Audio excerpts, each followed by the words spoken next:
journal on games, does it provide enough visual representation of the game?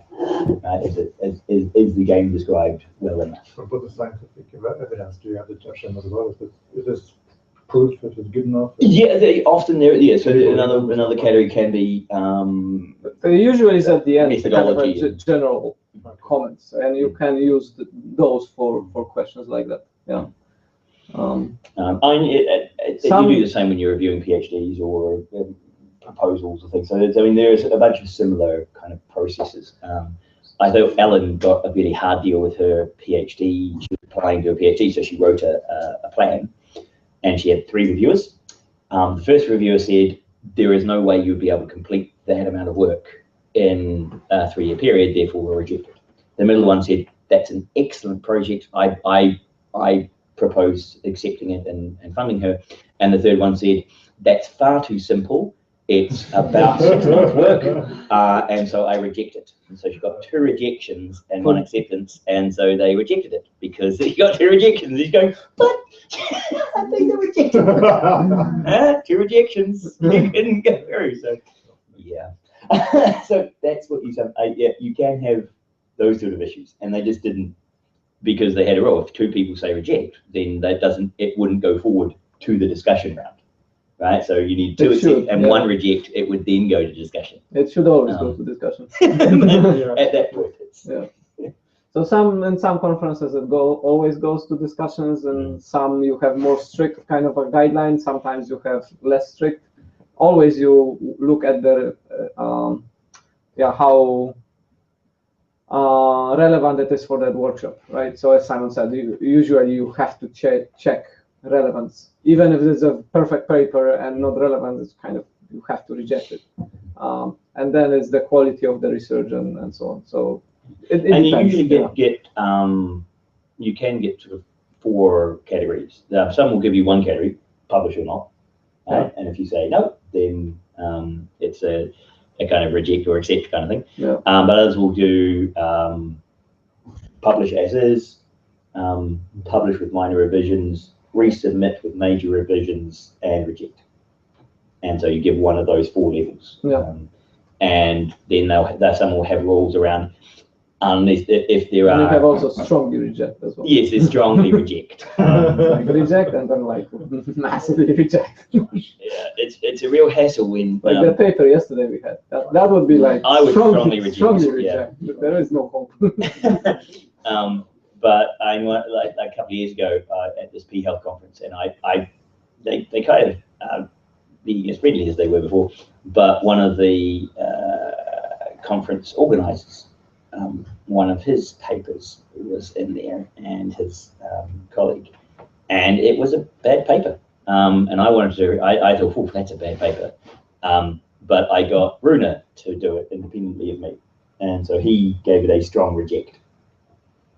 So because you can delegate, so often in the review process, you either review it yourself or you say I delegated it to that sub-reviewer, and then you provide details of who that sub-reviewer was, a master student or a professor, and then you should. Yeah, you usually do. Yeah, you should do that. You should do that if you do that. But there are a lot of professors who subcontract, who delegate their task to their PhD student or their master's students, and then just submit that as their own review. They shouldn't do that. They shouldn't do that, right? That's unethical, but it happens a lot. So. Trust the students. Well, I mean, you still trust the student if you you trust them more if you say who they are. You're willing to stand up and say, I trust that person. Yeah, exactly. Rather than just, I'm going to steal their work. But, okay, so. All right, so today we discussing wearables and wearables. And we have 4 papers. So Joachim actually prepared a paper which wasn't on the list, which is fine. Excellent. We have additional paper to discuss. So he will start with discussing that paper, and then we will move to the 3 which they were on the list for today's reading. So yep, you can. Who wants coffee? Sure. Black, fine. Yeah. Okay, I'll go and bring it. Oh, hot chocolate. Because there is an option of hot chocolate. Okay, I'll bring I'll bring a flask of coffee and a flask of hot chocolate and some cups. Very nice. Right, so Joachim will start.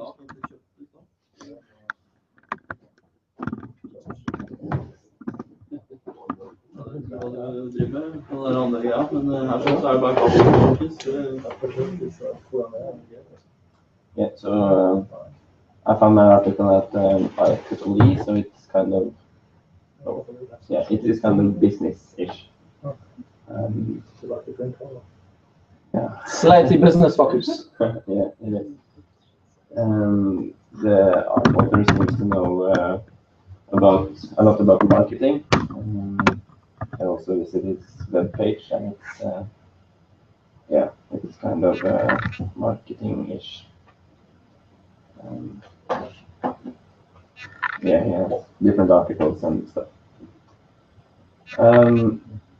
Yeah, so I'll just go through my notes on this article. His objective was how can wearable technologies help brands and ad agencies quantify consumer perceptions of brands. So he has a term called wearable emotion sensing marketing. So that's about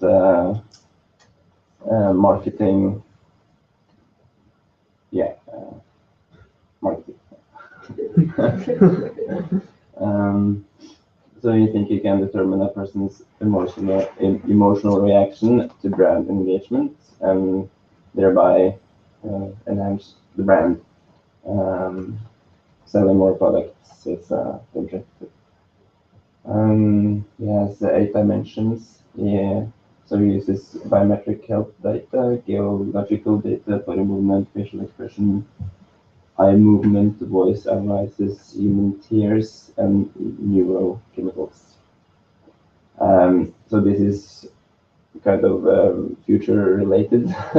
It's no prototype or anything. Okay. It's just a thought, I think. Yeah, I forgot to say that in the start, but it's already been covered, the regular devices and stuff on the market. So this is kind of, I try to find something for like in the future and other ways of using it. Yeah, as he says, over time, his VSM mechanisms can be used for identifying emotional patterns of excitement, trust, interest, distraction, sadness, disgust, boredom, anger, and fear. Do you agree? Is that the eye movement? The eye movement? Was that one? Yeah, yeah, eye movement is one of the biometric. Oh, the biometric. Okay. Yeah. Yeah. So this is what we haven't got to the concrete stuff he wants to do with eye movement. Yes. Yes. But do you agree that over time we can do all those emotional detections? Yeah, because they're already in Japan made these accessories like ears and tails that react to the brain patterns or the signals, so that you can they reflect whether you are like sad, happy, excited, and such. So it's already been done to some degree. It's been done to some degree, and they were using EEG for that one. You can use the camera for this as well, and some biometric sensors. That there is a lot of research on emotional activations, and some of those primitive emotions are kind of possible to detect. So it is possible that we will be able to do that. But how can you do, like, it's a trust? Some of them you can't, yes. No, but it said that you can detect trust. How the? Well, because of it's the reverse of deceit. Yeah, so okay, there are some certain deceit? traits when you're deceiving of. Lie detectors. I guess you Yeah. Then you have to censor up your ass. Yes, then you need to censor up your ass. to detect when your sphincter closes? No, but it could be as easy as like Is that what they do in the... shakes or like Sweating. small like. Okay, but then when you don't sweat, you trust somebody? Is that the... Well, if somebody doesn't sweat One of when them. tells you something, it may indicate they are more trustworthy than the one who tells you something and starts sweating. Right? But the one who doesn't sweat doesn't mean they don't deceive you. No, do not trust that person. If they tell you a lie and they don't sweat, right? So sweat is one. What else can you use for detecting deceit? Pulse, yeah, usually deceiver kind of gets the heart rate gets a little bit higher, and also the heart rate variability kind of changes. That is harder to control. And of course, the other one is the eye.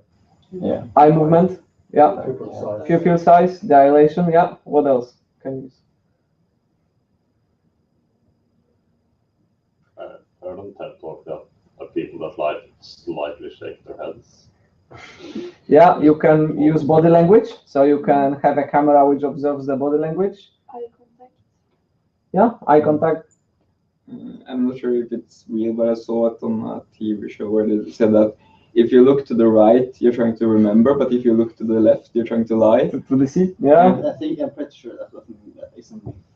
it wasn't QI, I think. But also, Yeah. but that differs from person to person too. It differs from person to person, but there are There's some patterns. some patterns. But there could be also voice in the sense how you Exactly. speak. There is quite a lot of research in voice. I've been actually reading some papers last week on voice usage for deceit, and there was one kind of a peer-reviewed summary article which said it's inconclusive. So there is like hundreds of articles showing that you can use voice to detect variations when people lie, but the other article was saying it's actually just made up things, because most of the articles which claim that are from companies who have devices who do this, right? And there is no scientific objective evidence that you can reasonably detect lying from voice variation. But theoretically you could. You may have some signatures, some vibrations or something, because people do use voice for detecting some emotions, right? So if you're happy, you tend to, your melody of your sentences is different than when you're upset. And also there is quite interesting research on women who can detect slight variations in people melody when they say sentences, which men can't. And they sort of yeah, it's quite interesting.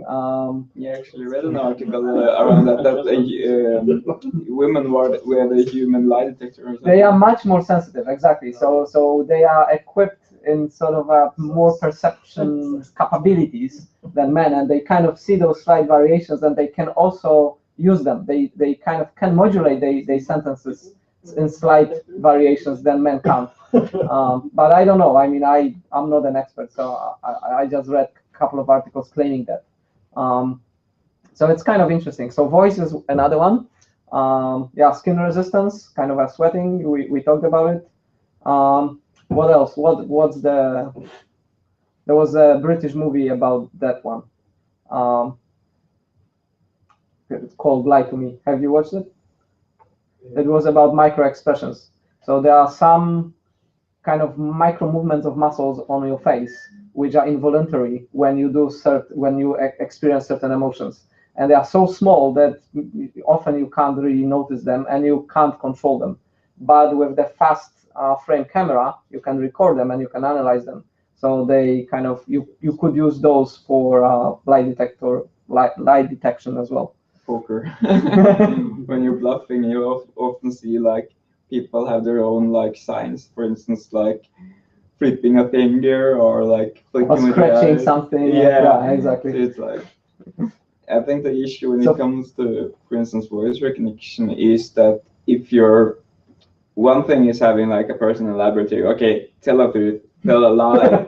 Another thing is a scam artist who's been doing this for 40, 50 years. Yeah, exactly. Is a cat burglar decided it's like you won't be able, because the slight difference in the graphs will be so minimal that it won't be detectable. Exactly. So there is a lot of personal variability in that. We're gonna discuss it with one of the other papers, but yeah, that to a certain extent they are right. To a certain extent, some of the typical emotional responses can be detected, but not for everybody and not super reliably already.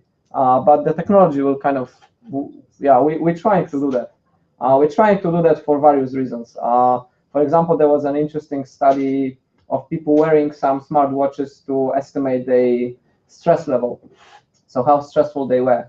And they kind of ran it across an organization, and they had like a big screen showcasing the overall happiness on the floor of how people were, you know, how it looked like with the timeline as well. And for example, if you have some meetings, the kind of stress levels were rising or dropping depending on what was happening on the meetings. And you could kind of see that you have the sort of a biofeedback happening in your organization for, you know, for some of those things. There was another. How did they display it?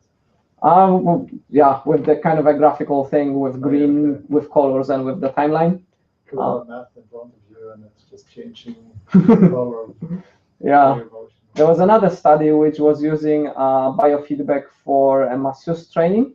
So a masseuse was massaging a person, and then she had a screen of how that person was reacting to what she was doing or he was doing. So you have kind of an immediate biofeedback if the thing you're doing relaxes the person or stresses the person. So that was also quite nice. It was done in real time, of course. So you try this in Energiesenter, Pinderfossen, this brain. Oh yeah, we tried it. Yeah, the one with least brain activity. Yeah, wins. Yeah. So there are some games. There are also some. You just have to relax. Yeah. You have to just relax. Yeah. It's like isn't that a ball going from one to the other? Yeah. So you start with the ball in the middle, and you're trying to push the ball to the person next to you. Yeah. Just having a band. It's good. It's a two electrodes EEG sensor. Yeah, we're gonna discuss it with the EEG paper, but yeah, carry on. Oh yeah. Sorry. We had a sidetrack on that sentence. Yeah. Yeah, an example of a happiness blanket, which was used by some airplane company, which turns red if the person is stressed and blue if it's relaxed. Yeah, that's an example of this sort of a biofeedback. Yeah, real-time feedback. Yeah. He said he is to use geolocation beacon technologies to know if the customer is how the customer feels when he looks at the stand or some brand product. Coffee break. He's one hot chocolate with the overflow. So, and what are these? Coffee? That's hot chocolate. Yeah, coffee. That's hot chocolate. We've got to get more cups. So that's Yeah. So he looked at facial expression recognition, and for that he uses the Google Glass. Yeah, I forgot to mention it's published in January 2015, so this year. But it was written, I think, in November 2014. So it's kind of new. Yeah, reading people through the glass camera, so that's the camera facing towards the face. Okay, so using Google Glass, he thought of eye movement, and he meant that, let's see, this is, yeah, this was the source 16 was book. Yeah, so I didn't got to look at the result, kind of the research, because the book wasn't available, and it was really hard to look up all the pages. So yeah, looking up left indicates visual construct or images, upright visual recall, left auditory construct or sound, right auditory recall, down to the left, touch, smell, and taste, down to the right. Yeah, okay. Auditory internal dialogue. Do they say in 70% of people? Okay. I don't know. Yeah, no, those aren't universally true. They are just the one that's more common to look in that direction when you're doing visual images. But a good 20 to 30% of people look in different directions for those things. Yeah. So this is not a universal. And like eyebrow movement, people raise their eyebrows of different emotions. That's not. In New Zealand, yeah, eyebrow movement in Polynesians is very different.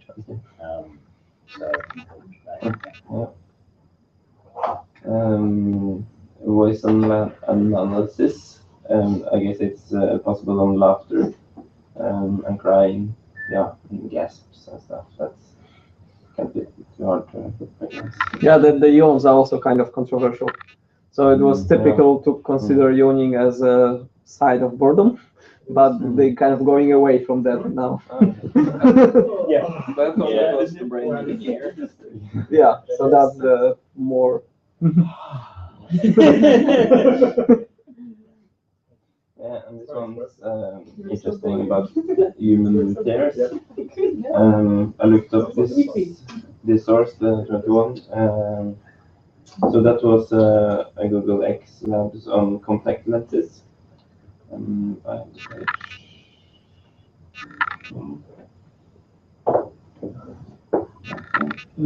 So that's contact lens for measuring glucose level in tears to have diabetics have a warning before they have this attack. Mm-hmm. Yeah.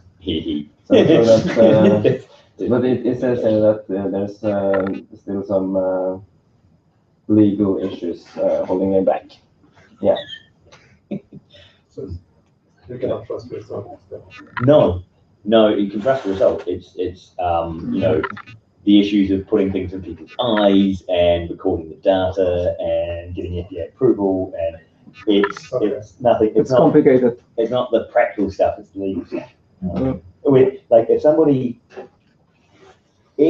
uses that reading and says, "Oh, like I'm not having a problem," who do they sue if they are having a problem? Right? And if they sue Google, then Google doesn't want to take the liability for if their measurement isn't 100%, right? But no measurement's 100%. So there's a whole bunch of legal. How do you indemnify yourself for the known failures? Yeah, it's a hassle. So the conclusion was consumer emotions is important to brand engagement and brand loyalty. I also looked up some more on the Google Glass technologies, and there was a company called Emotion, which this author had a look at. And so that at the Emotion webpage, so this was not a good source, but this is a news article. That's the source for the article. It's the source number 14. And it says that targeting first to the retail segment sales people who wear glass can use it to measure how consumers respond during their interactions. And the ability to measure real-time customer sentiment as it relates to customer service, products, and merchandising is a huge opportunity for business to drive focus and therefore sales. So that's kind of the slightly good thing about this article is that I think it's important to think about sales of money, kind of not only research because research is fun. It's the technologies like this is really important for driving sales and yeah. Did the paper say anything about why a user would like to use this stuff? I can understand why the vendors would like to use this to wear it, but why should you use it? Yeah, I didn't understand either if it was meant for test persons or it was meant for all people who is wearing Google Glass. But the only thing he said was that he mentioned that this is not only for stands and it was meant to be for all shops. So his idea was to have this as a common technology, using the geolocation stuff like beacon technology,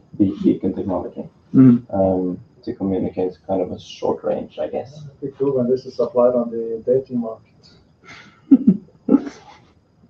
Just meet a person and you see green light on both eyeglasses, and you know, this is the perfect match for me. Don't have to get it wrong anymore.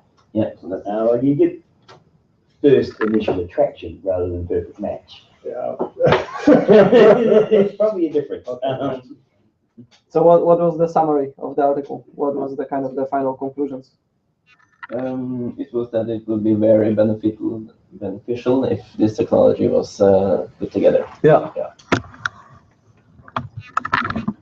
So it sort of outlines some of the technical challenges and what technologies can be used for achieve that. Yeah. Basically. Yeah. How it could affect marketing. Yeah. Yeah, but it's a valid question. Like, why would you use it yourself? Well, maybe the solution is you get rid of all crap advertisement and get what you like, and that's good for you. Well, maybe. Yeah, Well, that sort of doesn't really work no. in marketing. So in marketing, it's about selling something you don't really want. The ability to convince you that you want something Yeah. is often the marketing people.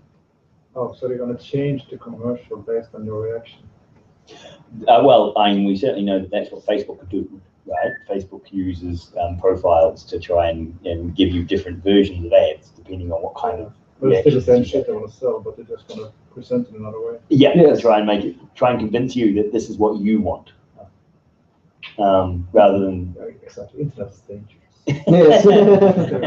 Well, humans are dangerous, and humans are on the internet. So. Yeah, so the article is kind of interesting from the marketing point of view and outlining some of the technologies. I quite like the research which goes into the wearable kind of lenses, contact lenses, because there are some which do projection as well. So you can have like augmented reality, stuff being shown because you're wearing a contact lens. It's not mature yet, but it may, it may mature. So projection is happening in the lens? Yeah. They've got a few pixels currently, and I've also seen ones which are kind of decrypting contact things. So you actually your contact lens has facets, and normally it just creates a wee bit of noise, but when things are projected in a particular way, you can then see them, whereas other people who aren't wearing that lens can't see them. Can't see it, yeah. Right, so a bit like the whole, you guys know with polarization, you say, like one way of doing 3D view is have different polarizations of light, one vertical, one horizontal, then project that way, right? So what you can do is you can set up your contact lens to do the same kind of thing, so only people wearing the contact lens or can see it. Yeah. So it's a different approach to augmentation. So kind of a secret for only those people who wear the special device. You can imagine that being quite useful for army deployments. Yeah. Yeah, so advertising is, I don't know, it's a bit, outside of our normal domain. So I'm not that an expert on marketing and how it all works, but I am interested in, recognizing emotions and using it as a sort of a feedback machinery for other purposes.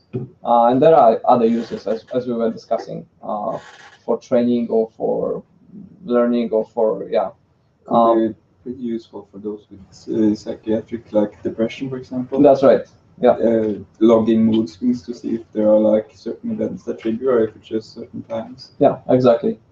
And you can sort of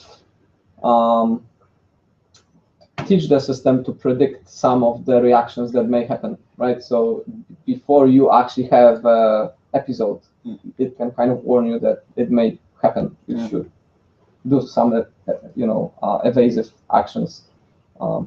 Yeah. So do we have HDMI to mini display port keep us here? I could borrow? I have, I think. Okay, thanks. The mini doesn't have the HDMI. So yeah, let's discuss the EEG article, which I think is the closest to the one which we just discussed. So who read the EEG overview one?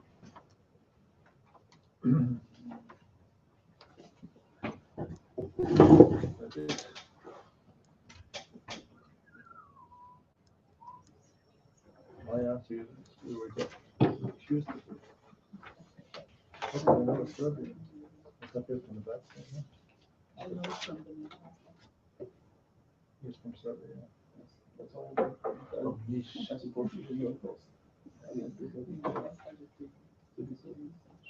living in the Netherlands. So yeah, one of the articles was this one. I just check.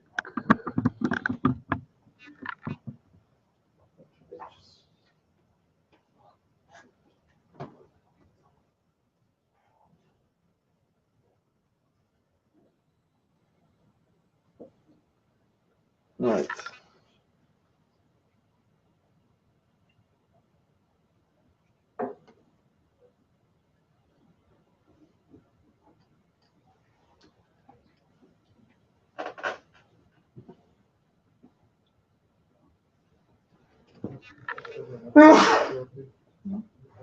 So that is also a reasonably recent article. It's January 2015.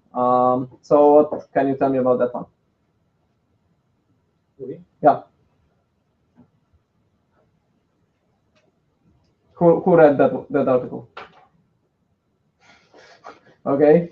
So what you can tell me? Well, I can tell you. I guess that's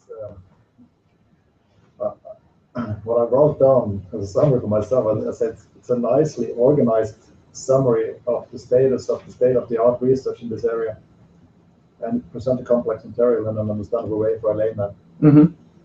And it's good use of references, but also it's just when that's said, it's a lot of telling. Mm-hmm.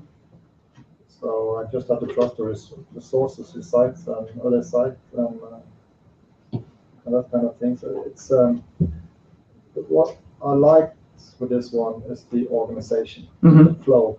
Mm-hmm. So it made it possible for me to read something like this because it was compartmentalized in parts, and it's yep. So it's that a nice flow and. That's exactly what it is. So if you are to enter any EEG work with the portable EEG headsets, that would be an excellent starting article, which kind of gives you all the details of the state of the art of what tools are currently available, what are the limitations, and what are the possible future directions into pursuing kind of work in this field. But they haven't done any research. They haven't done any research, yes. So it's sort of a kind of a position paper, which kind of indicates what the current state of the art is and what are, in their view, missing components and missing areas which could be extended.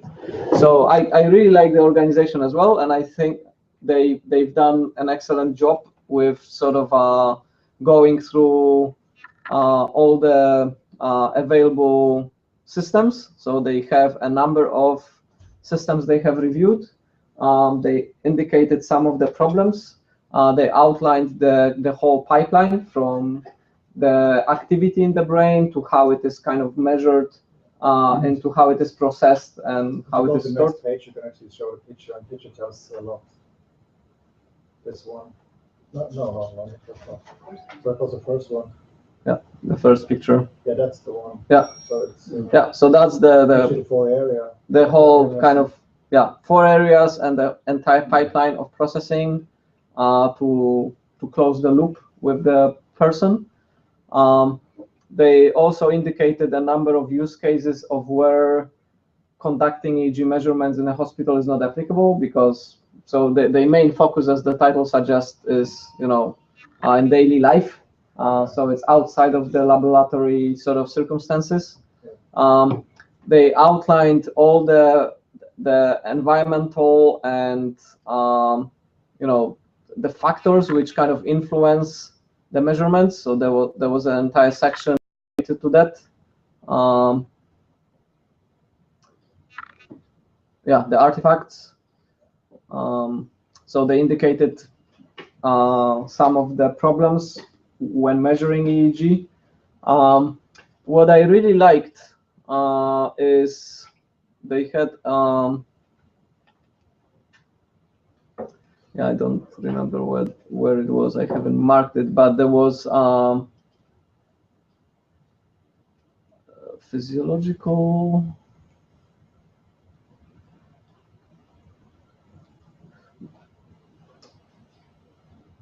So they what they were discussing was that, for example, there is no strong evidence that the sex matters in the recording, the differences between females and males, for example, and the activities within the brain, but it might be a factor, right? So they outlined a couple of things which are kind of trying to narrow down. Okay, so let's see a general pattern. Let's say you have particular activities in your brain, right? Based on particular stimuli that kind of happens. But the person next to you might have it slightly different because of various reasons. And they outlined some of the reasons, like your skin might be different, your thickness of the skull might be different, you might be reacting because of other personal kind of differences differently to the other person. So they pointed out that you should have sort of metadata attached to the data that is recorded, which is tuned just for you. And paper, they suggested this metadata goes to that central server. The central server compares all this kind of metadata and comes up with the models which say, okay, you kind of belong to this category, so you probably like the other people in that category, so you might be reacting like the other people, right?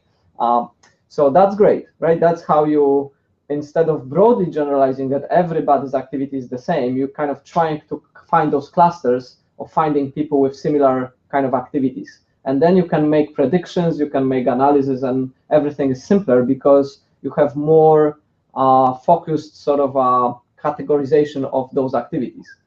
But why not go even a step further and say, it's only for you, right? Don't generalize at all, just try to generalize just for that single person. So that's kind of the paradigm which I'm strongly in favor of. Instead of generalizing research results, try to find methodologies and try to find things which sort of work, but on individual basis. And I don't care what sort of differences are between me and the person next door, as much as I can work out patterns for myself, and the other person can work out patterns for themselves. That's great, right? We asking a question how we are similar and how we are different is a different research question, which I might not be interested in, right? And most of the science is kind of trying to generalize it and say, well, people react like that. Let's say, people look right when they do visual recall, right? How useful is that if only some people do that? If it doesn't apply to me, it's completely useless piece of information for me, right? Do I do right lookup if I do visual recall? That's the interesting question. If I do that, then I can do something with it. But knowing that 70% of people do that, how useful is that? Maybe it's useful, but maybe it's not. So there are those two kind of perspectives on doing science. And one is the traditional one where we always try to generalize and we always try to come up with results which say some general statement.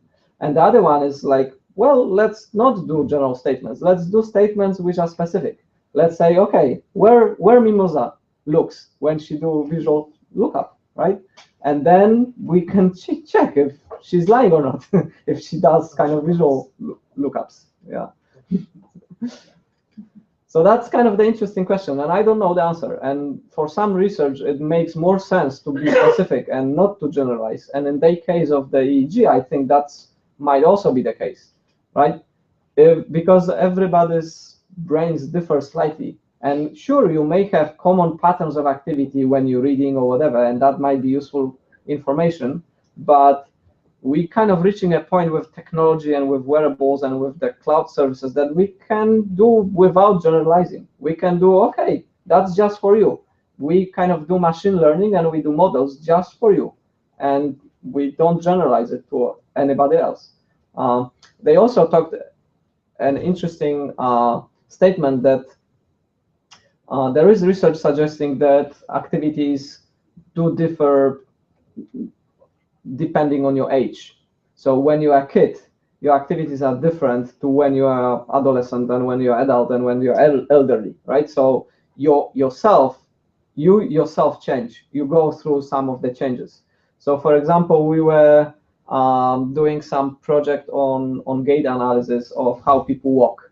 And it's sort of, you can build a model of a person walking, and then the person changes the shoes, and then the model is slightly different, right? So depending on the shoes you're wearing, your gait might be different. And then fast forward 5-10 years, and your gait might be different again because you aged and your muscles are not exactly the same anymore, and you might be walking slightly differently, right? So if you have, for example, a biometric, the NIST works on a biometric on gait, for example, for saying if someone stole your phone, right? So if you have your phone in the pocket, the phone knows how you walk. And then suddenly, if the phone thinks, oh, I'm in a pocket of somebody who walks differently, I probably got stolen, right? You can have things like that, right? And that's fine, but it kind of relies on a static model.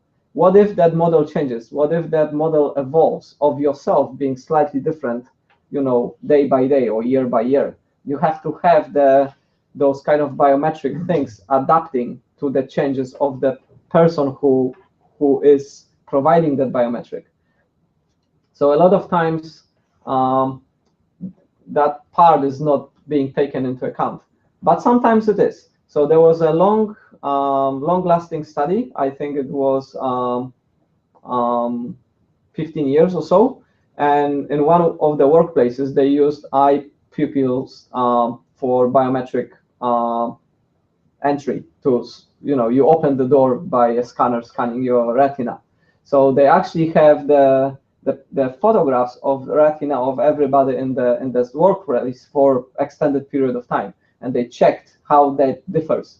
And that was an interesting study because we often don't do that. But it is important to know if certain biometrics are sort of constant, they don't change over lifetime, or whether they do change. And in their study, they showcase that most of the time it doesn't. In some cases, they do. And then you have to change the model. So you have to change of who that person is based on the changes that occur with the retina scanner. So yeah, I quite like that article, and it was really well organized. There were some sections which are a little bit repetitive. So there were, at the beginning, they talked a little bit about some of the noise things. And then when they talked about the artifacts, they again talked about the noise. And at the beginning, they talked a little bit about the mains and how the main can be removed using the improvements in machine learning techniques and digital signal processing.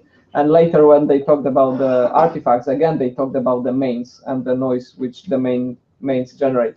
And, you know, sometimes it's unavoidable because they look at some of the aspects from different point of view, and you have to sort of repeat a little bit. But yeah, overall, I thought it was kind of a well-written and well-presented article. So if you are interested in EEG, or if you are interested in any kind of EEG-related studies, that's an excellent starting point. They haven't done any research on their own, the limitations that they point out is mostly opinion-based, so they haven't provided sort of strong evidence that those are actual real problems. But overall, it is, well, they know what they're talking about. It's really well written and good position paper. All right, so that was the first one. The second one we had is the sound one. So who read that one? The sound, the eating sound detector. Not this one.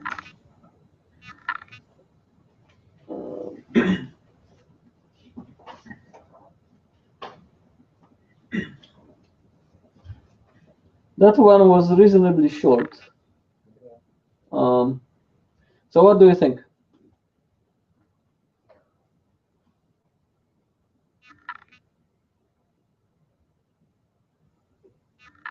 So what is the problem? What is the problem that research tries to solve?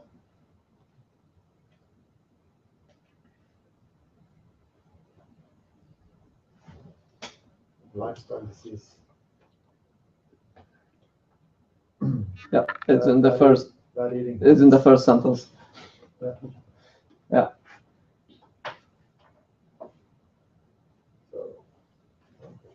So what, if you had to brainstorm, what could you use to do that?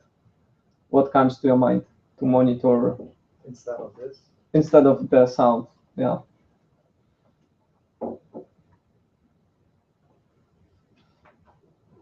Movement, that's something movement. It's also chewing things, so I guess you can do that in other ways than sound. Face recognition. Yeah, you could use video, and you could try to do sort of Analysis. So what computer vision techniques to analyze, people putting stuff into their mouth, and That is, they call this non-invasive instrument, but you have to wear this. you have to wear the headphones. Headphones and also this instrument, the recorder. You have to have the recorder on you, right? So you have headphones and the recorder. And I said it's How invasive is that? invasive. Somewhat invasive. Yeah. It's not completely non-invasive. And invasive, you could like put a sensor into your saliva glands, for example. Like cut open and inject it in the detector. That would be invasive. So Yeah. if you're providing, it doesn't require you to cut open the skin, then it's not invasive. But that's quite a high threshold for the word invasive. Yeah, you could measure muscle movement in your jaw. Yeah. With the EMG, the electromyograph, so the surface muscle detectors. Yeah. But you would have to have something, stuck on your face. So what else? They mentioned kind of logging. So they ask people, what you've eaten. What's problem? What is the problem with that? False reporting. False reporting, just nuisance of doing it over extended period of time. You can do it in a lab, or you can do it for some time. Like my wife had some allergies, and one of the things she had to do is to record what she was eating for like a week. Yeah, that's very tedious. You can do it for a while, but not in a long term. Right. So what was the solution? So what they proposed? So you have bone microphones, which are put into your ears, which record the sound from the bone movement. And then what do you do with the sound? Just check the pattern and find out, are you eating, or are you drinking, or are you speaking, and then are you drinking something which is hard to chew or something easy to chew, and they categorize this one, and then based on that what your eating patterns and drinking patterns. So the drinking was probably harder to recognize, I guess, from the results.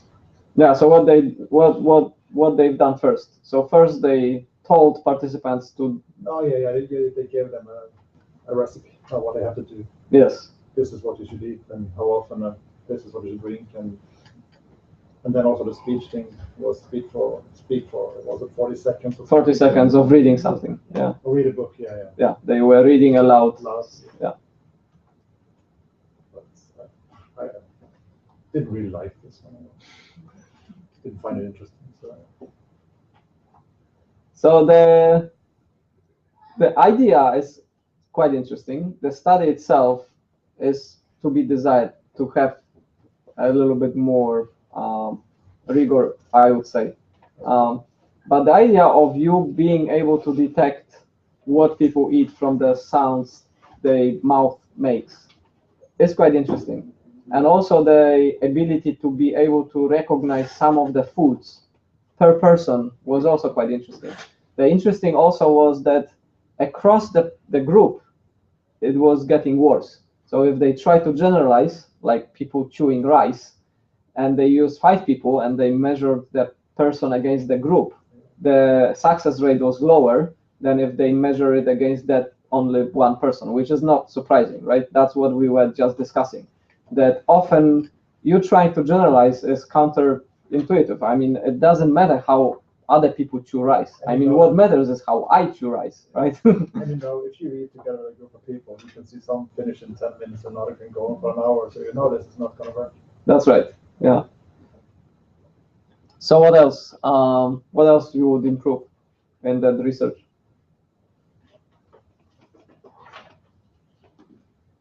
The structure is okay. It's an introduction. It tells you about the experiment, the setup, gives some data what they did.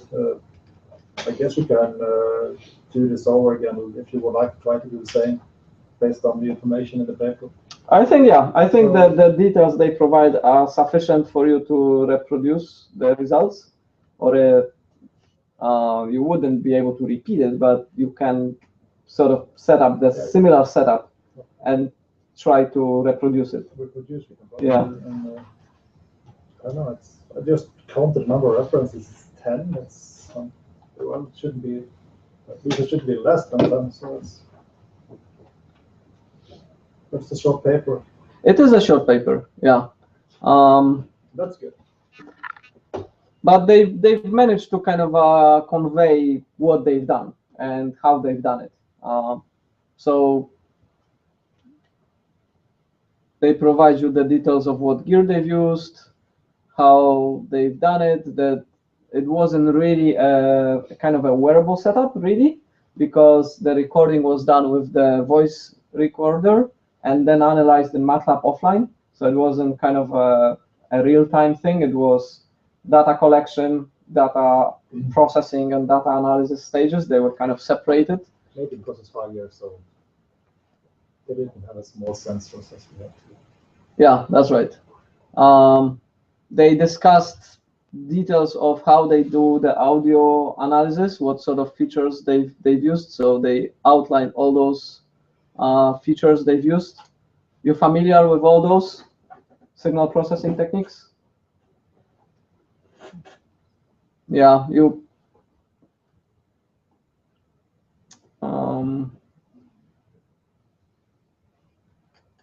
So you probably should know most of it. So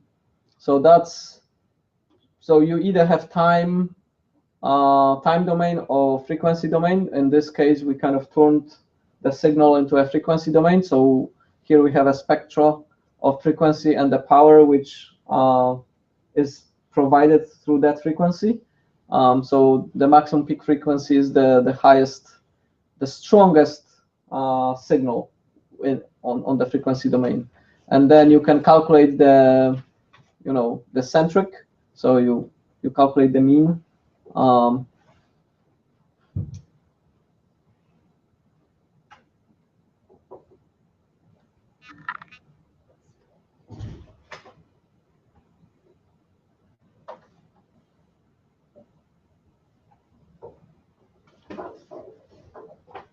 So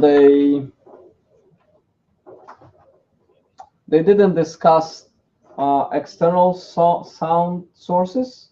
Maybe they were negligible enough that you don't kind of record it. They did record them.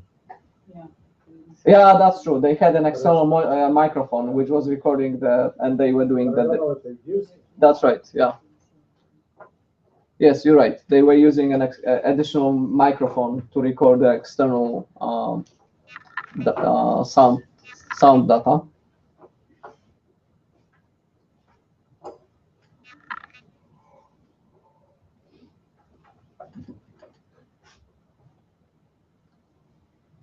So what would you do differently? How would you improve it if you were to do this study?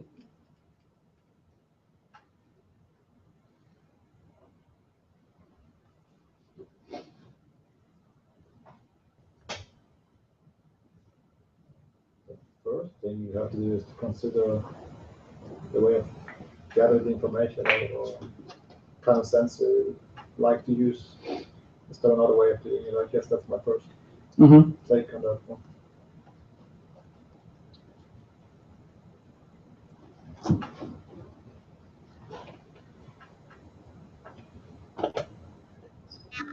But for the analysis, I don't know.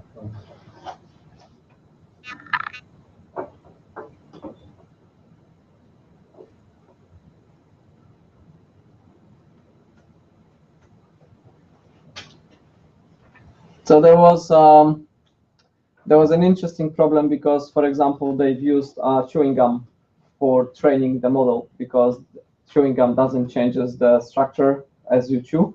But then with real food, they were saying the food consistency actually changes over time. So if you start with something hard, it gets softer as you chew, and it kind of makes it sort of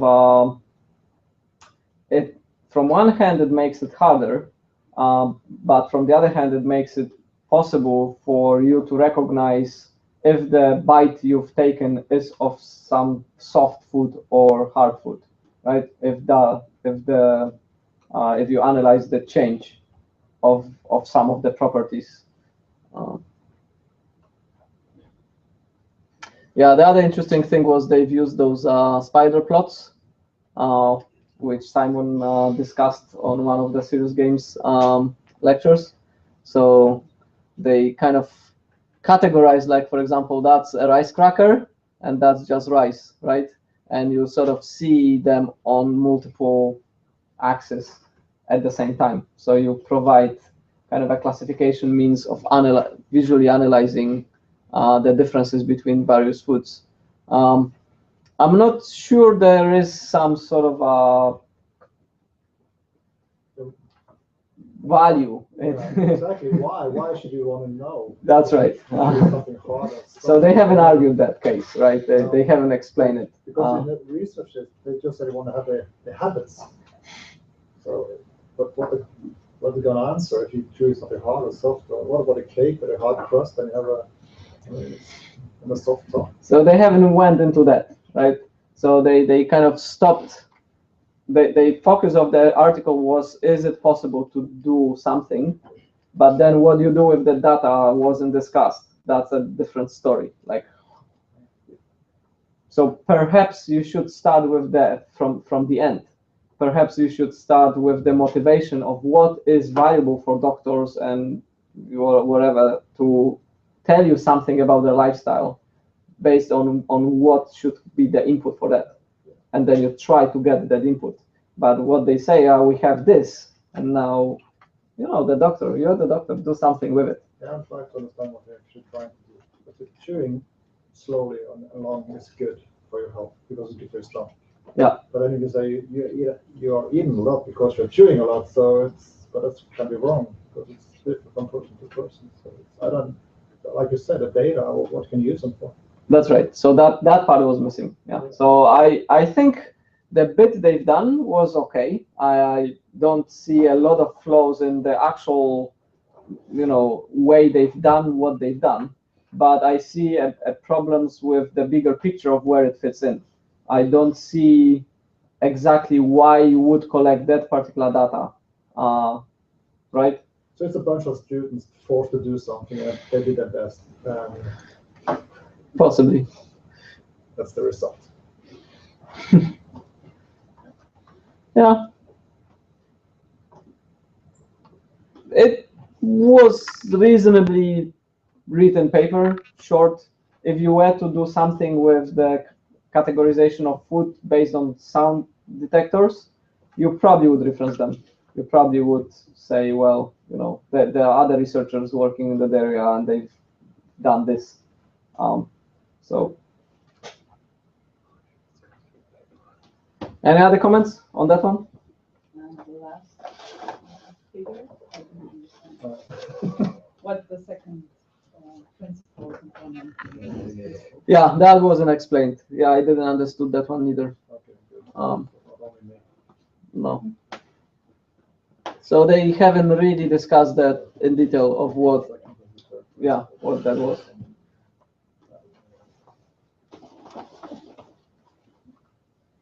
So you have the first, second, and third component.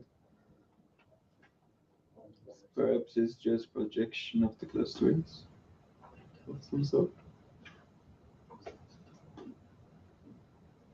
Yeah. Because it's like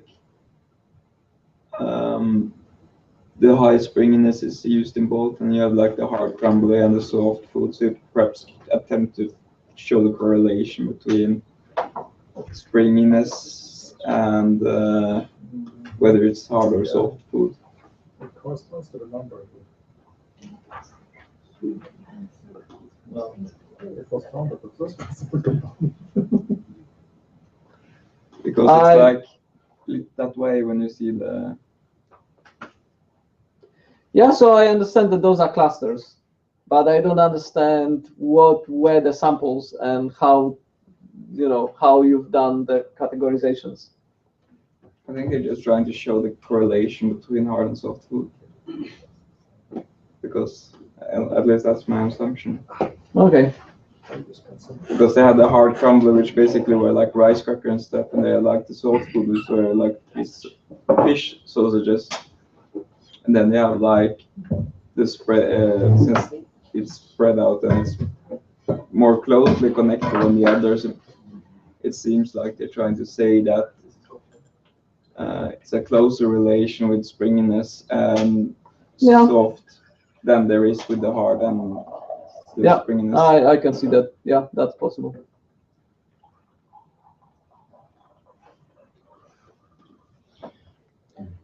It kind of requires more explanation and a little bit, a paragraph describing it, right? So you would expect that to be provided with some details.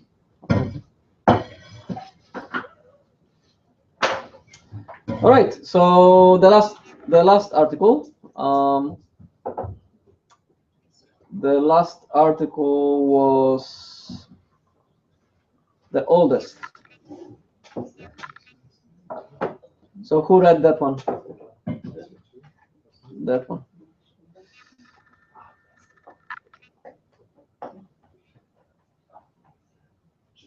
Nobody read that one? Yes. All right, so what do you think? Futuristic and also. Yeah, so it's almost 20 years old. Thank you for the warning. It was good. It was like great. Yeah. Not just sitting flabbergasted all night. 100 megahertz computer. 486, yes. Yeah, I had 200. Oh yeah, I had 33. Yeah. Yeah, that's right. That's future Siemens. Yeah. So what did you guys think? Like you said, it's well, I was impressed. And in my essay from last fall, I wrote that Steve Mann coined this term in '98. I'm wrong. I understand the grading. Because a lot of papers citing him to be the one. Yeah. And this guy is a 97. Yeah. And he has been doing it for at least 2 years because he said, yeah, the system was in use for 2 years, plus some time to develop the system in the first place. right? It kind of demonstrates how the research was done back then. It was a little bit different, right? People were spending time on building something, evaluating something, and then publishing about it, instead of just thinking something up and publishing, you know. Well, of course, they had other names for the same that it just didn't call it wearables, they call it first technology or. That's right. Yeah. And that was another one back in Cirque Park in 1991. Yeah. It was the person who did a lot of research, and I guess this guy picked up on that one. That's right. Yeah. I don't know the site. Yeah, he cites some of the early work, which is even earlier than that. Yeah, okay, citing man. But they did work together.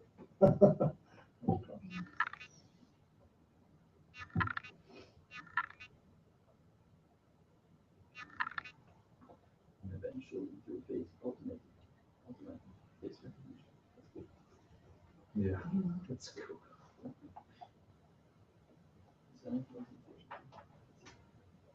Yeah, he cites that. But even this one display mounted in eyeglasses. Yeah. It's no hand. And even better, this one like clothing and jewelry. Yeah.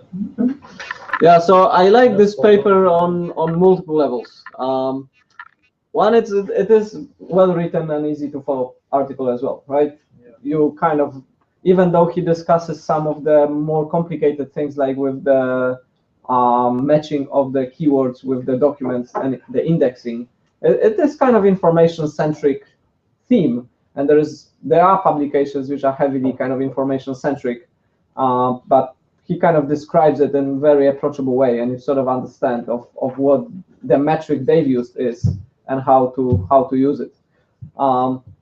The other thing is that it really is kind of futuristic in a sense, but it's still futuristic now, right? A lot of things changed, but it's like nothing is really broken with what they were doing, right? It's still a solid piece of research and a good written paper, and it's still accurate even today, even though the technology changed, a lot of things changed, the miniaturization has kind of happened, and we have some of the tools, some of the things he's sort of, you know, mentioning, we take it for granted, but the rest is kind of still valid. I mean, we still don't have this type of applications helping us, right? Yeah. Why not? I guess you would like to have this many times if you meet a person and you don't remember him. You remember him, but you don't know why. Yeah, exactly. Yeah. And based on this one, of course, you just get up and you Google classes and so, oh, you met at a conference 5 years ago. Like, great. So there is a lot of, you know, there is a lot of value in the research they were doing, and there would be still a lot of value if you started that research right now, right? So those are kind of our research questions which are really good, and we try to have master and PhD topics which are like that, which are not going to be invalidated by a new piece of tech, right? And that isn't. That kind of touches on some of the hard problems of how to filter the information, how to collect it, how to index it, how to be relevant in the context.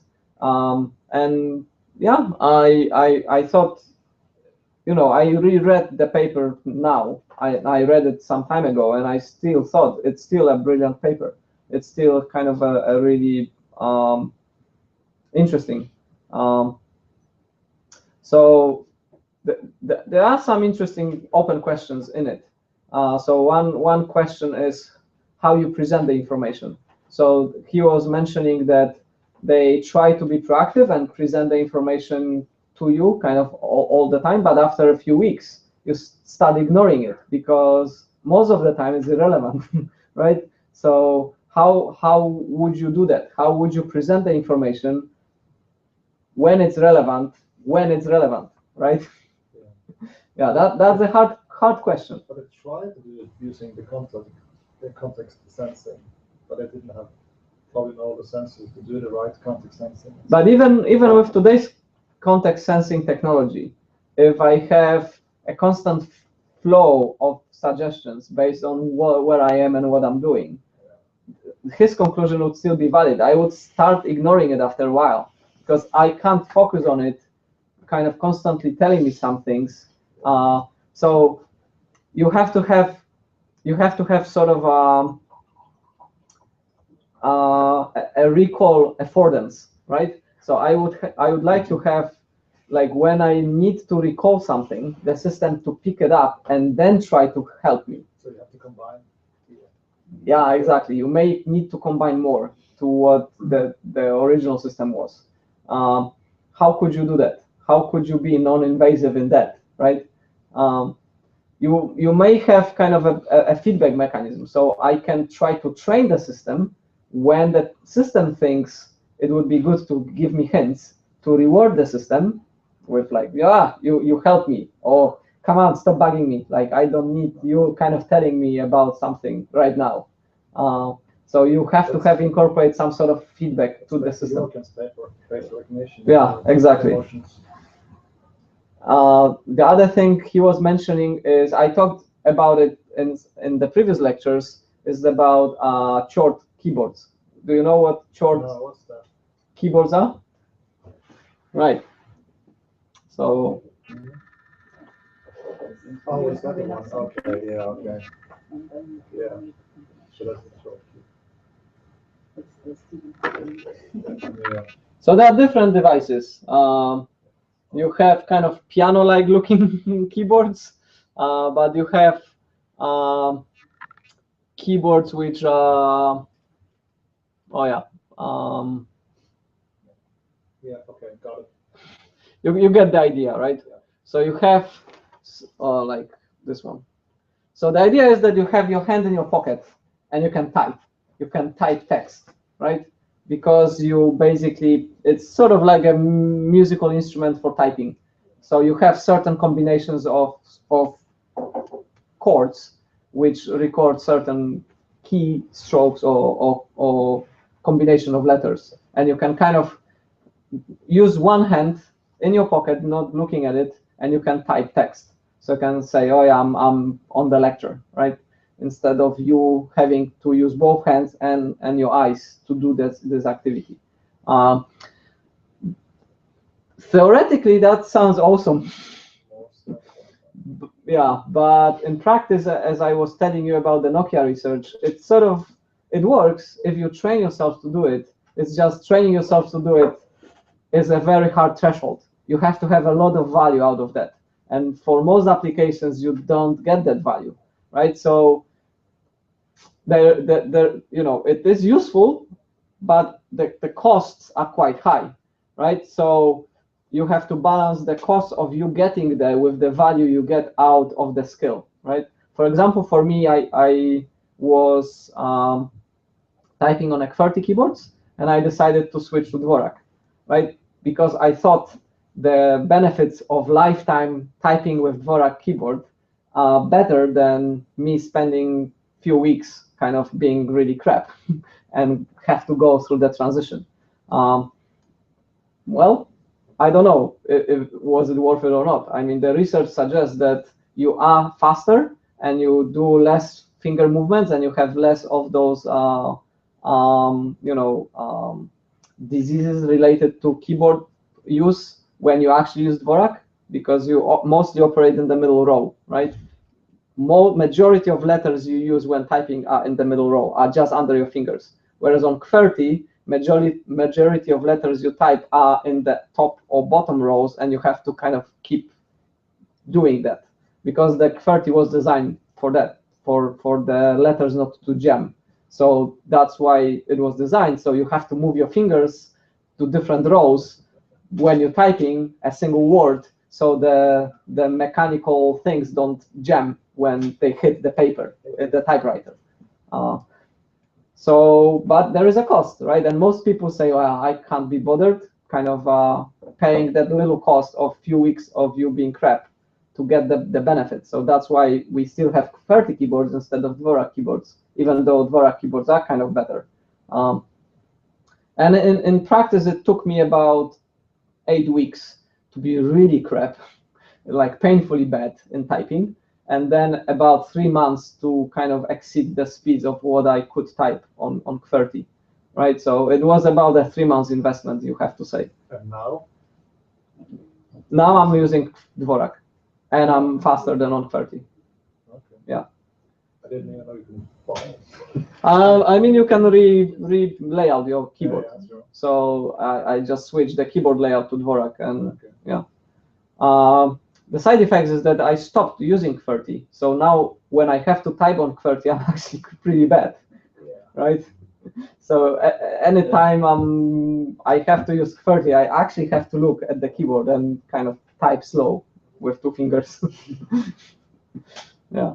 But for everything else, I'm pretty fast. So with the QWERTY keyboards, it's the same problem.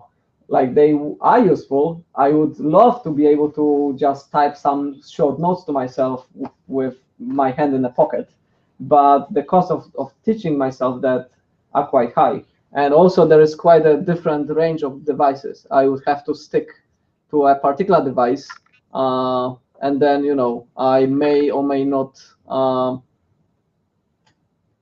like it at the end. If you Google Samsung augmented reality keyboard, you can see, because when I wrote my report, I found that actually that I think it was Samsung, which are trying to make a keyboard on your fingers by using augmented reality. So you have the letters, so you just use your thumb. Yeah, like that one. Yeah,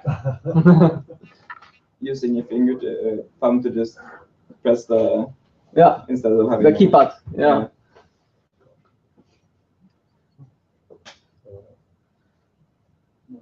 Yeah, that would be useful, but it still engages all your senses. You still have to look and use both hands. And the idea of QWERTY keyboards is that you kind of I can continue talking with you while I'm taking notes, right? I have eye contact, then I can wave my one hand, and one hand kind of takes notes. But in theory, if the keyboard is static, you don't have to actually look at your fingers. That is true. Yeah, that's true. You could kind of do that here, right? Yeah. Yeah, that's right.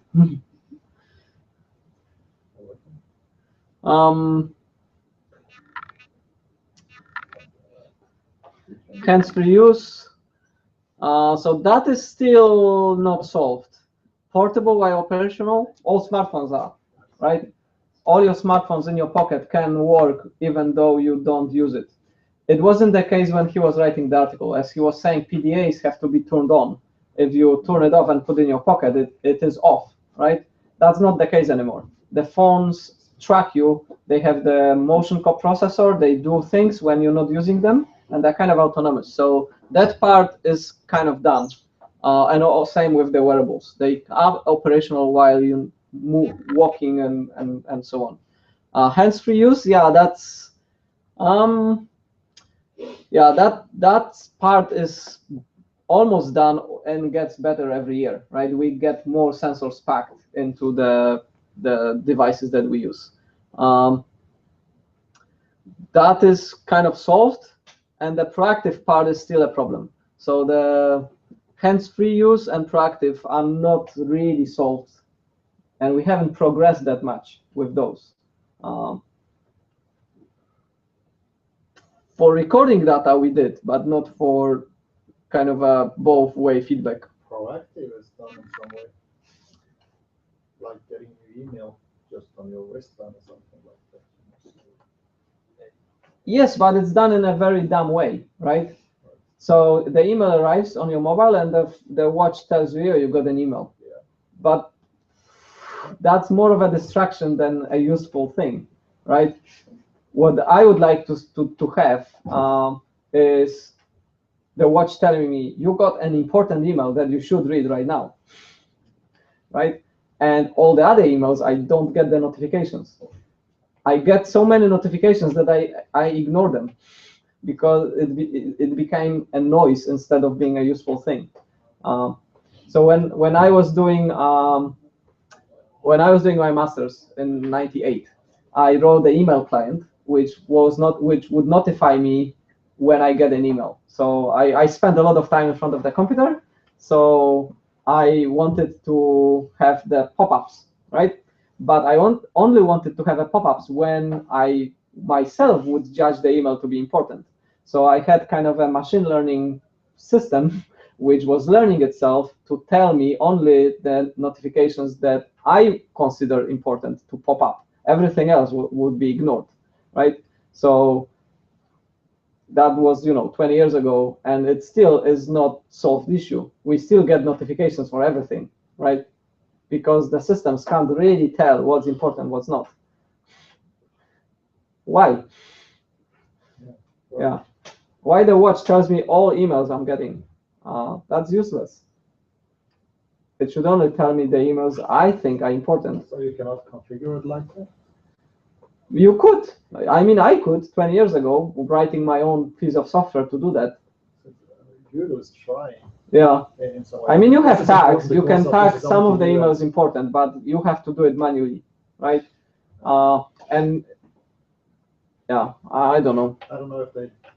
Google is trying to I do don't know that. how Yes. they do it, but maybe they. I don't know. You probably have this Google, and every month I get a result of my use of Google Mail. Yeah. Or graph and numbers and stuff. And I guess they can use those numbers to say if I respond to a certain type of emails or from a person or whatever, they can assume this is more important to me. Yes, they're trying to do that. Stuff. Yes, and they can get those. Only those on the watch. Yeah. Yeah. So he also kind of argues what's the difference between wearables and PDAs. We can kind of have the same discussion now, but that is very blurred, right? What's the difference between wearable and a smartphone?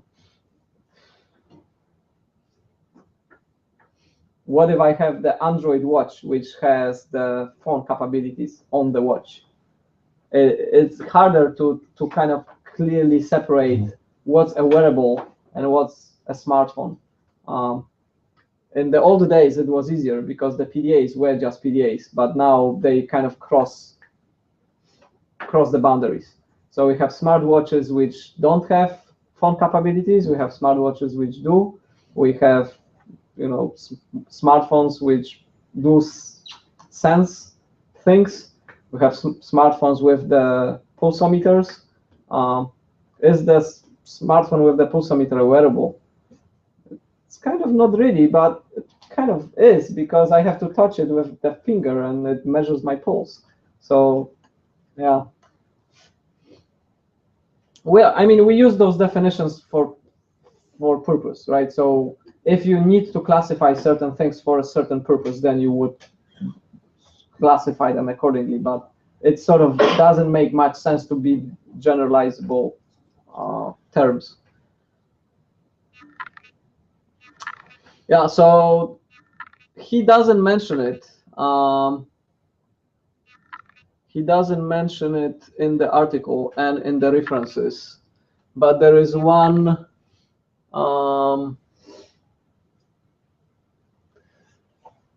sort of a project, one keyword which I would like you also to know about, Memex. Do you know Memex? Memex? Yeah. Right, so as a homework, you will read a little bit about it. So that's a piece of work from 1945. So that goes way back. And if you read about Memex, it's sort of very similar to what the other article talks about, right? So if we compare his article and what he's doing, or what, not just him, like the whole field, what we tried to do, and what this guy's vision was, you will see it's sort of how forward-looking his work was, right? And that's work done, 65, 60, whatever, 70 years ago.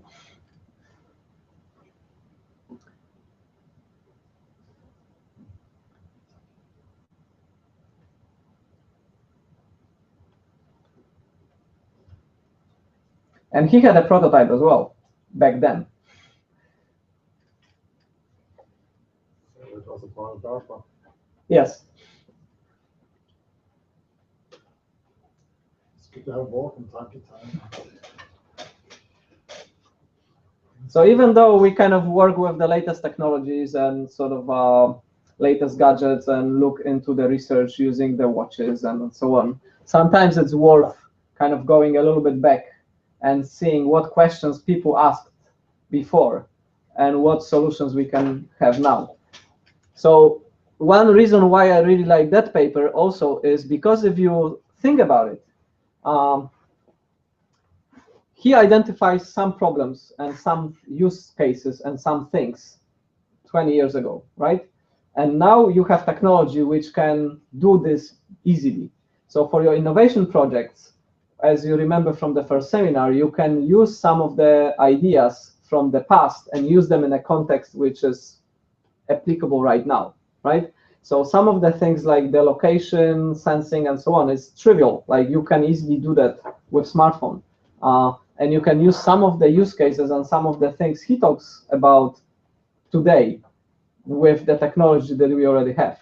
So you can kind of bring and merge some of the problems and some of the needs with the technological advances that happened now, and you can have the point in time when this innovation will be kind of good, when it's not only possible, but it's feasible, and you can sort of answer some of the problems today. So sometimes it's very useful to read some old problems and some old papers which pose some questions which are actually solvable now because we reach the point where they are solvable.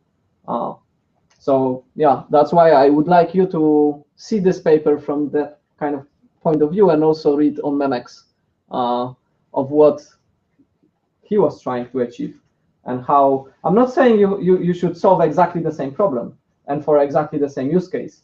But for example, that problem of remembering where you met a person, where you see them second time round, that should be solvable right now. You should have an app which kind of tells you that, right? Yeah. Of course, there are some problems to do this. No, but yeah, well, you can do that, of course. Yeah. I mean, if you go to the conference and you bring your phone and you could have this icebreaker app.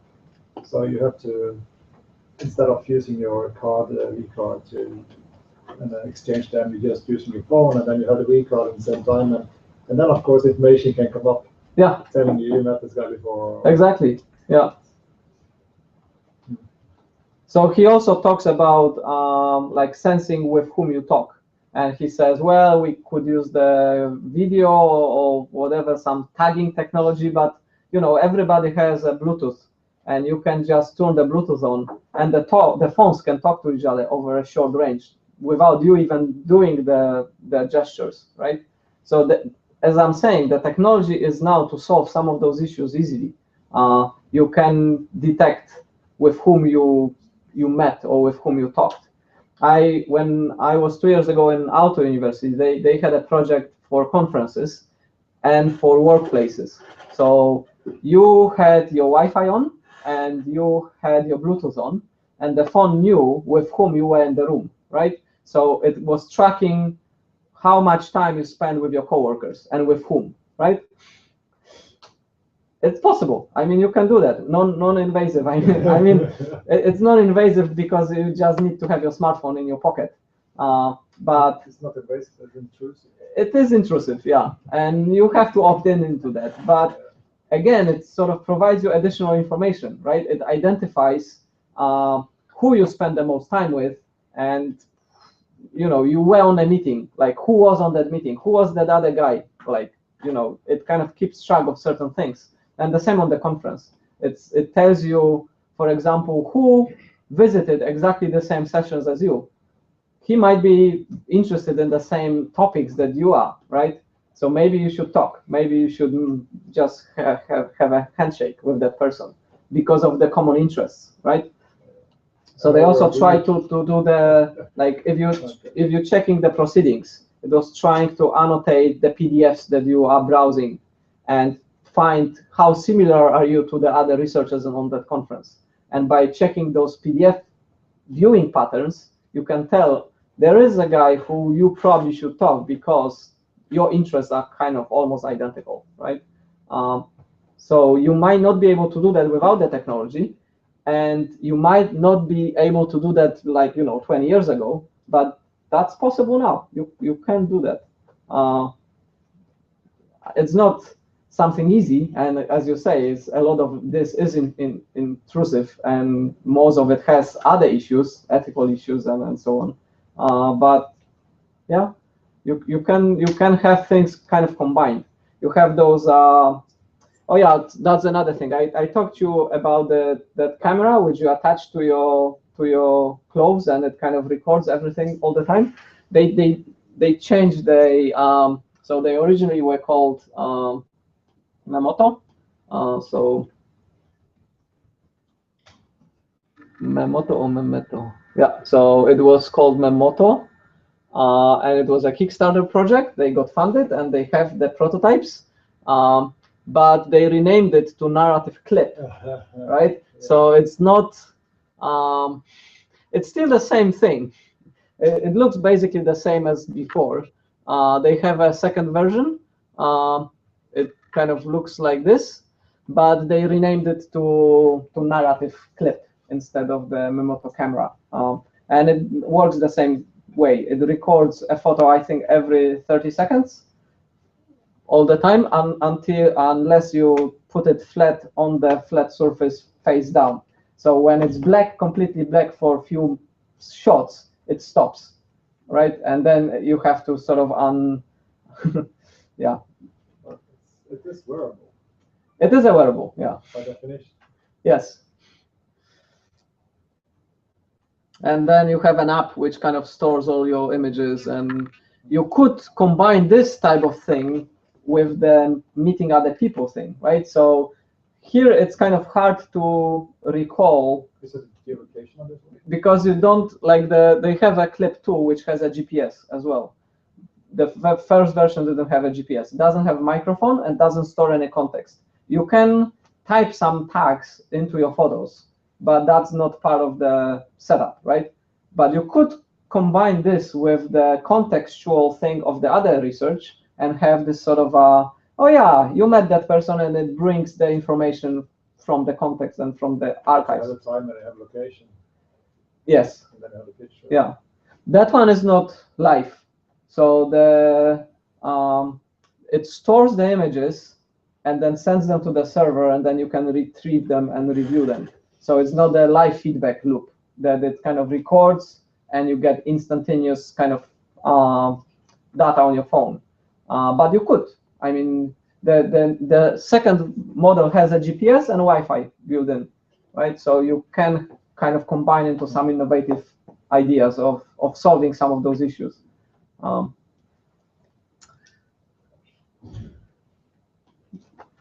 right, so that's it for today. Next week we're gonna talk about games. So we have two fun topics, games. So what I will post is I will post some of the games that you would like to guys play on your smartphones, and we will pick some of the papers based on the other two guys who are presenting, depending what they want to talk about. Do you think you can do that by tomorrow? To post the games which you should play? Yep. Just need something to do. Yep, that's a good point. What kind of games are you wanting? Are you wanting GPS? Are you wanting things like the GPS games from Google has the the Insight? Is it no? What's the name? Which is like a location. Pervasive kind of. Yeah, pervasive games. Do you want kind of style pervasive games? Are you wanting sort of cognitive games? Are you wanting? I was thinking of kind of couple of types, right? So some pervasive game, something to demonstrate the graphics capabilities, something to demonstrate the affordances that you do on the phone, and some crappy ones as well, like a game which kind of is on the phone but really shouldn't be on the phone. Broken. Yeah. Infinity Blade, that's a good game for graphics at least. And Zen Garden. So what's it called? Ingress is the game I was thinking of. Ingress, oh yeah. Ingress. That's the location one. That's a pervasive game. Then we have to move around. Yes. Ingress. Is that the one you are capturing Locations, yeah. locations and away from you and stuff? I also kind of like, and if you're looking at ones that you don't normally, like, that make more sense on the phone than the computer. I found the airport landing one. So airport, I think they call it. I'll see if I can find it here. Air control. Air control, where you're in air traffic, you're in airport, and planes coming in, and you have to path them to the runways. Yeah. Right? Because it's only you're having to guide a path with your finger. Now the mouse, it doesn't make so much sense to do that. It doesn't feel as logical. Yeah. Whereas this kind of pathing, routing thing does kind of feel. It works really well on mobile. Yeah, on touch screen. Yeah. So as a touch screen kind of interaction, it kind of feels right. Yes. Is the way to do that path planning. There's also, I'm not sure if that's a good suggestion, because it's like, but it's for mobile also is to play a game, which can be interesting after you unlock the bits, because you have like picking the correct country and picking the correct combination to mutate the virus. Because if you choose the wrong combination, you can use like 100 days and nothing happens.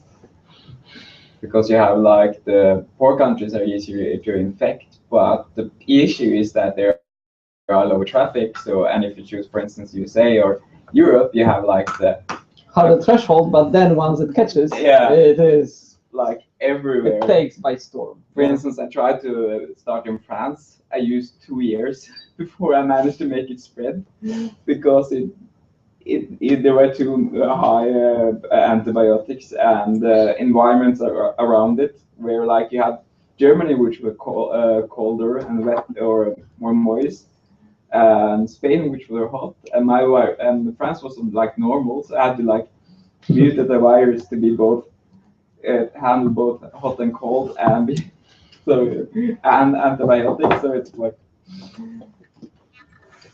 could be an interesting for those interested in strategy. Right, so I will post some games and kind of post the categories as well. So if you have some ideas of other games which demonstrate the same sort of affordances and same capabilities. You could also make them all play Candy Crush. They haven't played before. Yeah, you have to play Candy Crush. Yes, that's one of the games I thought listing. I have avoided that for the simple reason that I will get addicted. So I will not play that game. Well, I mean, you can give yourself a deadline, right? So you play it for a day and then you uninstall it, and that's it. Yeah.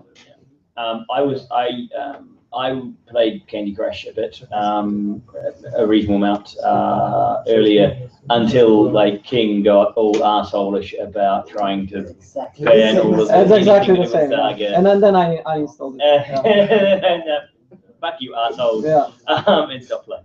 So yeah, and actually when I went to the States and talked to Kurt, one of the things he was surprised at is I was always near the top of his list of high scores. And then you dropped off. Right? Because and the reason was I never spent any money on it. Right? Which means I never used any of the power-ups. And because the power-ups, I basically give you more time, but you don't get the bonus points for creating the power-up. You would generally get lower scores if you used the power-ups. So it means you'd get through the level, but you wouldn't max out the score. And so by not using power-ups, I would generally have to get a high score to get through a level. And so I'm popping up on the top of his list because I wasn't spending any money. Scottish heritage. It's my Scottish heritage. You know how copper wire was invented? Yeah. 2 Scotsmen fighting over a penny.